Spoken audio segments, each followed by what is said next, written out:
Hi எல்லோருக்கும் வணக்கம். இன்றைக்கி நம்ம இந்த வீடியோவில் எதை பற்றி பார்க்க போகிறோன்னா last night thoughts of your persons. Okay, last night உங்கள் பர்சனோட மைண்டில் என்ன தாட்ஸ் இருக்குது, என்ன ஃபீலிங்ஸ் இருக்குது அப்படிங்கிறத பார்க்க போகிறோம். அதுக்கு முன்னாடி நீங்கள் நம்மளோட சேனலை ஃபஸ்ட் டைம் பார்க்குற வியூவர்ஸாக இருந்தால் கீழே இருக்க சப்ஸ்கிரைப் பட்டனை கிளிக் பண்ணிக்கோங்க. கூடவே இருக்க பெல் ஐக்கானே கிளிக் பண்ணிக்கோங்க. அப்போ தான் நான் போடுற வீடியோஸ் உங்களுக்கு நோட்டிஃபிகேஷன் வரும். ஓகே, யாருக்காவது personal reading, healing, tarot class கற்றுக்கணுன்னா ஸ்க்ரீனில் தெரிய வாட்ஸ்அப் நம்பருக்கு காண்டாக்ட் பண்ணிக்கோங்க. Okay, reading general reading, timeless reading, எல்லாருக்கும் எல்லா இன்ஃபர்மேஷனும் மேட்ச் ஆகாது. உங்கள் லைஃபுக்கு தேவையான பாசிட்டிவ் இன்ஃபர்மேஷன் மட்டும் எடுத்துக்கோங்க. நெகட்டிவ் இன்ஃபர்மேஷன் ரிஜெக்ட் பண்ணிக்கோங்க. ஓகே, யூனிவர்ஸ் கூட connect ஆகிக்கோங்க.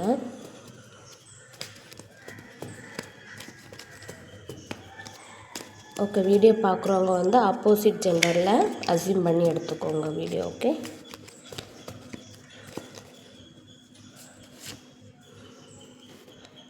Page of Swords,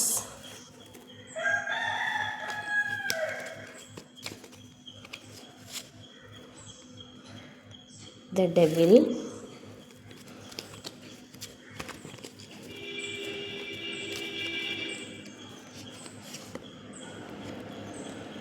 okay,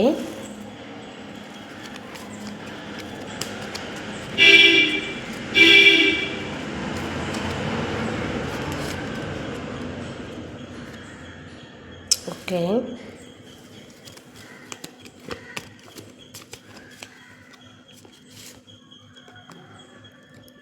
Justice,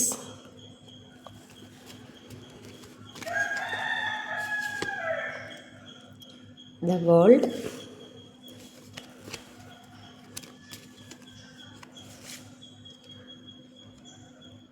okay,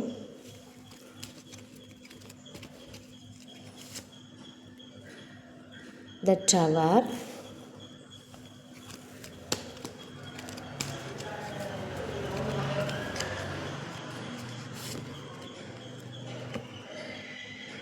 Wheel of Fortune,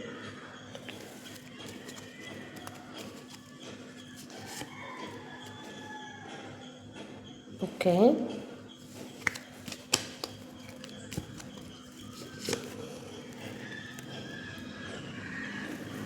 okay,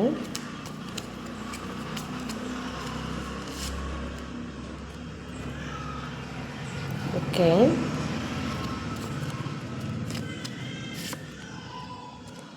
okay,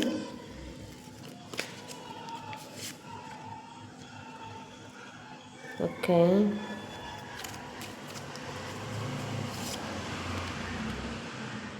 Queen of Swords,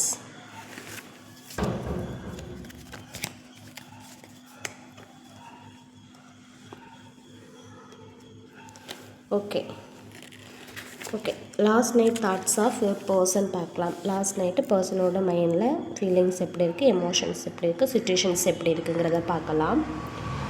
இந்த பர்சன் வந்து இந்த ரிலேஷன்ஷிப்பில் ஸ்டார்டிங்லேருந்தே ஒரு ஹோப் உங்களுக்கு தராமல் இருந்திருக்கலாம். ஏன்னா உங்கள் கல்ச்சர் வேறு, இந்த பர்சனோட கல்ச்சர் வேறு. ரெண்டு பேருக்கு ஒரு கல்ச்சர் டிஃப்ரென்ஸ் இருக்குது, சரியா?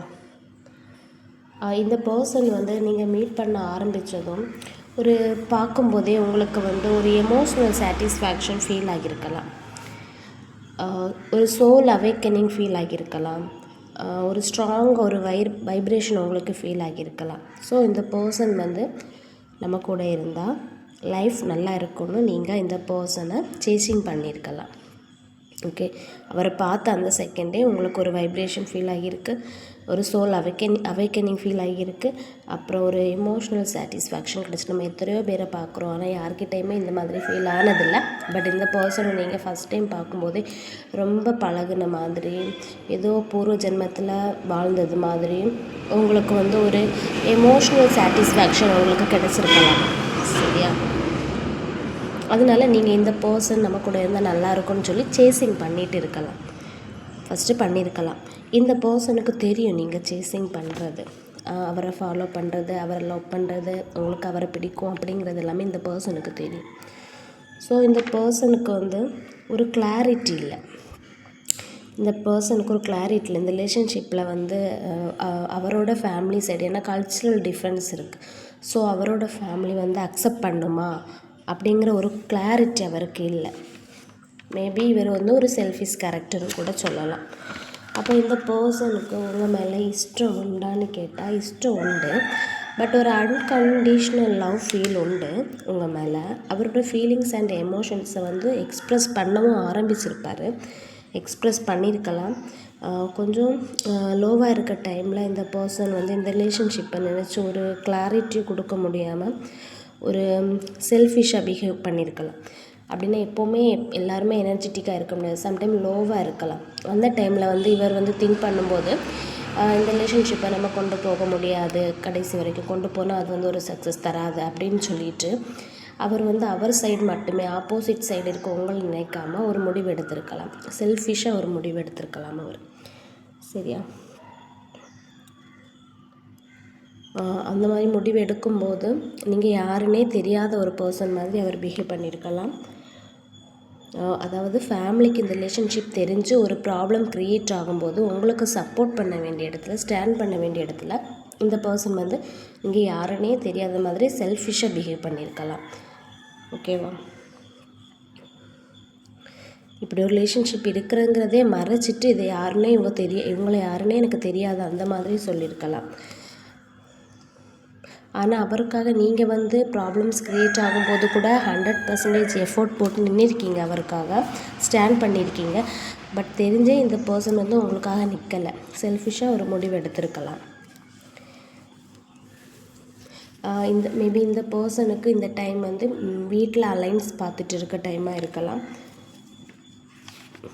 அப்போ கூட உங்கள் ரிலேஷன்ஷிப்பை பற்றி அவர் ஃபேமிலி தப்பாக நினைப்பாங்க, ஃபேமிலிக்கு மதிப்பு குறைஞ்சிடும், ஃபேமிலி வந்து சொசைட்டியில் கெட்ட பேர் வந்துடக்கூடாது, அக்கம் பக்கம் உள்ளவங்க ஃபேமிலியை தப்பாக பேசிடக்கூடாதுன்னு சொல்லி செல்ஃபிஷாக முடிவு எடுத்திருக்கலாம். அலைன்ஸ் பார்க்குற டைமில் கூட உங்கள் இன்ஃபர்மேஷனை அவங்க பாஸ் பண்ணாமல் இருந்திருக்கலாம். ஸோ வேறு சாய்ஸ் சூஸ் பண்ணியிருக்கலாம். வேறு பர்சனுக்கு கமிட்மெண்ட் கொடுத்துருக்கலாம். அந்த பர்சனுக்கு நல்லாவே தெரியும் அவருக்காக நீங்கள் வெயிட் பண்ணிகிட்டு இருக்கிறது. பட் அவர் வேறு ஆப்ஷனுக்கு கமிட்மெண்ட் கொடுத்துருக்கலாம். ஸோ இந்த ரிலேஷன்ஷிப்பில் ஒரு செப்பரேஷன் வந்திருக்கலாம். நீங்கள் வந்து கோவமாக இருக்கலாம். ஸோ ஒரு செப்பரேஷன் வந்திருக்கலாம். இந்த செப்பரேஷனால் நீங்கள் ஸ்பிரிச்சுவல் வேயை சூஸ் பண்ணியிருக்கலாம். ஏன்னா உங்களுக்கு வந்து என்ன முடிவு எடுக்குன்னு தெரியலை. உங்களுக்கு ஃபஸ்ட்டு கஷ்டமாக இருந்திருக்கும், ஆரம்பத்தில் ரொம்ப ஹர்ட்டிங்காக இருந்திருக்கும், முடிவெடுக்க தெரியலை. அதை ஃபேஸ் பண்ணதுக்காக நீங்கள் வந்து யூனிவர்ஸ் கிட்ட சரண்டர் ஆகிட்டு ஸ்பிரிச்சுவல் வேல உங்கள் வாழ்க்கையை ட்ராவல் பண்ண ஆரம்பிச்சிருப்பீங்க. கரண்ட் சுச்சுவேஷன் நீங்கள் வந்து இந்த பர்சனை மைண்ட் பண்ணுறதே இல்லை, அந்த மாதிரி சுச்சுவேஷன் சேஞ்ச் ஆகியிருக்கலாம். நீங்கள் உங்களுக்குள்ளேயே உங்களுக்கு என்ன தேவையோ அதை யூனிவர்ஸ் கிட்ட டைரெக்டாக கேட்க ஆரம்பிச்சிட்டிங்க. இந்த பர்சனுக்கு அவர் சூஸ் பண்ண சாய்ஸில் அவருக்கு ஒரு ஹோப் இல்லாமல் போயிடுச்சு. ஏன்னா அவருக்கு அது இஷ்டம் இல்லாமல் போயிடுச்சு. ஏன்னா யூனிவர்ஸ் வந்து உங்களுக்கு தரக்கூடிய ஜஸ்டிஸ் வந்து என்னென்னா, அவரோட சாய்ஸுக்கு வந்து கொடுத்த கமிட்மெண்ட் வந்து ஃபெயிலியர் ஆகிடுச்சு. ஏதோ ஒரு ரீசன் பிரேக் ஆகிடுச்சு, ஃபெயிலியர் ஆகிடுச்சு. ஸோ நான் இந்த பர்சன் வந்து உங்களையும் விட்டு கொடுத்துட்டாரு, உங்களுக்கும் ஸ்டாண்ட் பண்ணலை, சாய்ஸ் சூஸ் பண்ணதும் போயிடுச்சு. ஸோ ரொம்ப டிப்ரெஷன் ஸ்டேஜில் அவர் வந்துட்டு இப்படி நடக்கிறதுக்கு காரணம் யூனிவர்ஸ் உங்களுக்கு கொடுத்த ஜஸ்டிஸ் தான். அப்புறம் நெக்ஸ்ட் ஒரு ஆக்ஷன் இவர் எடுக்க தெரியாமல் திணறிட்டு இருக்கார். ஆனால் இவர் வந்து நெக்ஸ்ட் ஆக்ஷன் எடுத்தால் இந்த ரிலேஷன்ஷிப் வந்து பாசிட்டிவ் வேயில் போகிறதுக்கு வாய்ப்பு உண்டு. பட் அவர் நெக்ஸ்ட் ஆக்ஷன் எடுக்க தெரியாமல் இருக்கார். எல்லாம் முடிஞ்சு போச்சு அப்படின்னு ஒரு சேடாக ஃபீல் பண்ணிவிட்டு ஒரு ஸ்டக் ஆகிட்டு இருக்கார். ஸோ அவர் லாஸ்ட் நைட் அவரோட தாட்டில் ஒரு இன்ட்யூஷன் என்ன சொல்லுச்சுன்னா, இந்த ரிலேஷன்ஷிப் இன்னும் முடியலை, ஒரு ஆக்ஷன் எடுக்க ஒரு கைட்னஸ் வந்து அவருக்கு இல்யூஷன் கொடுத்துது. சரியா? அப்போ அவர் என்ன பண்ணாருன்னா உங்களை சேஸ் பண்ண ஆரம்பிச்சிட்டாரு. ஸோ ஒரு ஆக்ஷன் எடுக்க ட்ரை பண்ணிகிட்டு இருக்காரு. பட் எல்லாமே ஃபெயிலியராக தான் போயிட்டு இருக்குது. ஸோ அவர் ஹீல் ஆகிட்டு இருக்கார். இந்த ஹீலிங் ஸ்டேஜ் முடிஞ்ச பிறகு அவர் ஒரு ஆக்ஷன் எடுக்க பாசிபிள் இருக்குது. உங்களுக்கும் யூனிவர்ஸ் மெசேஜ் என்னென்னா, நீங்கள் உங்கள் வேல்யூவை உணர்ந்து ஹாப்பியாக வாழுங்க. நமக்கானது எதுவோ அது யூனிவர்ஸ் நம்மக்கிட்ட வந்து சேர்க்கும். எக்ஸ்பெக்டேஷன் எதுவுமே வச்சுக்காதீங்க வாழ்க்கையில். இதுதான் உங்களுக்கு யூனிவர்ஸ் மெசேஜ். ஓகே இனி இம்பார்ட்டன்ட் லெட்டர்ஸ் பார்க்கலாம். எல் இம்பார்ட்டன்ட், பி இம்பார்ட்டன்ட், இ important, G important, K important, N important, Q important, V important, Z important. Important months பார்க்கலாம். J important, okay important months பார்க்கலாம். January important, March important, May important, July important, October important. Okay important dates பார்க்கலாம். 7, 13, 19, 25, 26, 31. Okay angel number பார்க்கலாம். 999. யாரெல்லாம் 999 பார்க்குறீங்களோ அவங்களுக்கு ஷோராக இந்த video resonate ஆகும். Okay நிறைய பேருக்கு டவுட் இருக்குது இந்த லெட்டர்ஸ் மந்த் டேட்டு ஏஞ்சல் நம்பர்லாம் என்னென்னு. அது வந்து உங்களுக்கும் உங்கள் பர்சனுக்கும் உள்ள ஃபஸ்ட்டு மீட்டிங்காக இருக்கலாம், ஆர் லாஸ்ட் மீட்டிங், ஆர் உங்களுக்கு நடந்த ஒரு ப்ரீசியஸ் மெமரிஸாக இருக்கலாம். அதர்வைஸ் நீங்கள் உங்களோட நேமோட ஸ்டார்டிங் லெட்டர் இருக்கலாம். இந்த மாதிரிலாம் இருந்தால் இந்த ஏஞ்சல் நம்பர்லாம் நீங்கள் பார்த்தா ஷுவராக இந்த வீடியோ உங்களுக்கு ரெசனேட் ஆக வாய்ப்பு இருக்குது. ஓகே இனி ஒரு ஸ்பிரிச்சுவல் மெசேஜ் பார்க்கலாம் அல்லது ஒரு இன்ஃபர்மேஷன் பார்க்கலாம். இப்போ நம்ம ஒரு விஷயத்தை அட்ராக்ட் பண்ண மெத்தட் எப்படின்னா, நம்ம ஒரு விஷயத்தை அட்ராக்ட் பண்ணுறோன்னா அதுக்கு என்ன ரீசன்? ஒன்லி நமக்கு அது கிடைக்குமா கிடைக்காதுங்கிற ஒரு பயம் இருக்கலாம், சரியா? இன்னொன்று நமக்கு நம்ம மேலேயே நம்பிக்கை இல்லாமல் இருக்கலாம். ஸோ இந்த 2 ரீசனால் தான் நம்ம அந்த அந்த விஷயத்தை நம்ம அட்ராக்ட் பண்ண ட்ரை பண்ணோம், சரியா? ஸோ அது வந்து நம்ம வந்து ரொம்ப ஸ்ட்ரெஸ்ஃபுல்லாகி ரொம்ப இது நடந்தே ஆகணும், இது அட்ராக்டே ஆகணும், நமக்கு கண்டிப்பாக இது கிடைச்சே ஆகணும், அந்த மாதிரி நம்ம அட்ராக்ட் பண்ணும்போது அது நமக்கு 100% வந்து வேல்யூ ரிசல்ட் கொடுக்குமானா கொடுக்காது. ஸோ நம்ம ஒரு விஷயத்தை அட்ராக்ட் பண்ணணும்னு ஆசைப்படும்போது ஒரு குழந்தை மாதிரி, ஃபார் எக்ஸாம்பிள் ஒரு குழந்தை எப்படி ஒரு விஷயத்தை திங்க் பண்ணும், ஒரு விளையாடிட்டு இருக்க ஒரு குழந்தை, அந்த குழந்தை வந்து ஃபஸ்ட்டு ஒரு பொம்மையை போட்டு உடைக்கும், அந்த பொம்மையில் அடுத்து கையை எடுத்து ஜாயின் பண்ணி பார்க்கும், அடுத்து ஜாயின் பண்ண கையெடுத்து பூச்சி போடும். அப்படி சின்ன சின்னதாக அந்த குழந்தை எப்படி வந்து ஒரு விஷயத்தை கற்றுக்குதோ அந்த மாதிரி நம்ம ஒரு குழந்தை மாதிரி தான் ஒரு விஷயத்தை அட்ராக்ட் பண்ண ட்ரை பண்ணணும். இல்லை இது எனக்கு கிடச்சி ஆகணும், இப்போவே கிடைக்கணும், அந்த மாதிரி நம்ம அட்ராக்ட் பண்ணால் கண்டிப்பாக அந்த ரிசல்ட் நமக்கு கிடைக்காது. ஸோ ஒரு குழந்தைய மாதிரி ஒரு க்யூரியாசிட்டியோட ஒரு எக்ஸைட்மெண்ட்டோட நம்ம அணுகும்போது நம்ம என்ன விஷயத்தை அட்ராக்ட் பண்ண விரும்புகிறோமோ ஸோ அது நமக்கு ஷுவராக வந்து கிடைக்கும், சரியா? ஓகே நம்ம எப்போவுமே விளையாட்டுத்தனமாக நம்ம ஒரு ஆக்ஷன் எடுக்கும்போது அதில் ஏதாவது ஃபெயிலியர் வந்தால் கூட நமக்கு அது ஹர்ட் ஆகாது. ஸோ ரொம்ப சின்சியராக இது நடந்தே ஆகணும், இது இப்படி ஆகணும்னு சொல்லி நம்ம ஒரு ஆக்ஷன் எடுக்கும்போது அது சப்போஸ் ஃபெயிலியர் ஆச்சுன்னா நமக்கு அது ரொம்ப ஹர்ட்டிங்காக இருக்கும். நம்ம செய்ய நினைக்கிறத நம்ம அட்ராக்ட் பண்ண முடியாமல் கூட போகலாம்.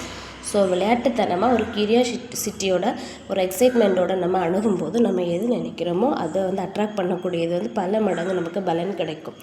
Okay thank you.